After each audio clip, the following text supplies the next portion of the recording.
উপদেশটা নিয়ে গত 2 দিন ধরে অনেক কথাবার্তা অনেকে বলতেছে। এটা নিয়ে আমাকে বিভিন্ন জেলা থেকে ফোন করতেছে, অনেকে আমার মেসেঞ্জার, হোয়াটসঅ্যাপে, ইমোতে সমানে লোকজন মেসেজ করতেছে, আপনাকে উপদেশটা দেখতে চাই যে ফারুকীকে দেওয়া হলে আপনি কি দোষ করছেন। জনগণের এটা আমাকে প্রশ্ন করছে। আমি তো আপনি সবাই জানেন রাজনীতি থেকে আমি ইস্তফা দিয়েছি, আমি রাজনীতি আর কামব্যাক করতে চাই না। প্রসঙ্গ হলো যে মোস্তফা ফারুকী ভাইকে নিয়ে আর আমাকে নিয়ে কথা বলতে হিরো আলম পাওয়ার যে উপযুক্ত, ফারুকের থেকে হিরো আলম পায়, জনগণের প্রশ্ন। আমার কাছে আমি ভাই উপদেষ্টা হওয়ার মতো যোগ্যতা আমার নাই। কারণ নাই, দুইটা কারণে নাই। দুইটার কারণ বাদে হিরো আলমের উপদেষ্টা পাওয়ার মতো যোগ্যতা আছে। একটা কারণ, হিরো আলম দেখতে সুন্দর না। 2 নম্বর, হিরো আলমের লেখাপড়া নাই। এই যে ছাত্র আন্দোলনের শুরু থেকে লাস্ট পর্যন্ত হিরো আলম ছিল মাঠে, ওপেনটা আমরা ছিলাম কিন্তু।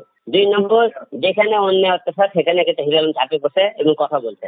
4বার জাতীয় সংসদ নির্বাচন করেছি, তাহলে উপদেষ্টা হওয়ার মধ্যে বাংলাদেশের মানুষের জন্য অনেক কাজ করছি। আর মোস্তফা ফারুকী ভাইকে মনে করেন কি হিসেবে উপদেষ্টা দিল আমাদের বর্তমান যারা সরকার আছে আমি জানি না। কারণ মোস্তফা ফারুকী ভাই যখন মনে করে আওয়ামী লীগ ক্ষমতা ছিল তখন কিন্তু আওয়ামী লীগের তেল মারা কিন্তু স্ট্যাটাস দিতেছিল, আমরা দেখছি। তাদের অনেক স্ট্যাটাস আছে। এবং যখন ছাত্ররা আন্দোলন করে সেই টাইমে 2-4 দিন ছাত্রদের জন্য স্ট্যাটাস দিতে। আমার কথা, তুমি স্ট্যাটাস কেন দেবো? স্ট্যাটাস দিয়ে কি কোনো মায়ের পক্ষ আপনি রক্ষা করতে পারছে? কোনো সন্তানের বলে রক্ষা করতে পারছে? পারেনি।